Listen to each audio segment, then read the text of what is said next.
Dalam Islam, hutang ini suatu perkara yang besar. Bayangkan, kalau sengaja tidak membayar hutang, jika meninggal kelak, jiwa atau ruh seseorang mukmin tergantung sehingga terlunas hutangnya. Selain berusaha, ada satu doa yang cukup bagus untuk kita amalkan. Satu kisah daripada hadis, seorang hamba mukatab datang berjumpa dengan Sayyidina Ali radhiyallahu anhu. Kemudian dia mengadu kepada Sayyidina Ali, saya tak mampu nak bayar hutang perjanjian saya dengan tuan saya. Tolonglah bantu saya.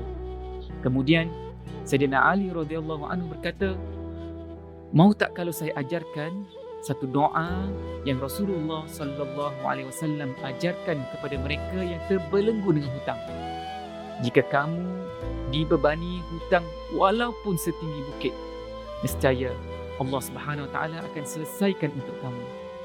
Bacalah doa ini.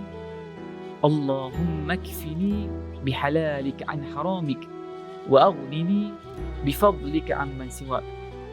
Maksudnya, ya Allah, cukupkanlah aku dengan perkara yang halal dan jauhkanlah aku daripada perkara yang haram, dan cukupkanlah aku dengan kurniaanmu daripada bergantung selain daripadamu.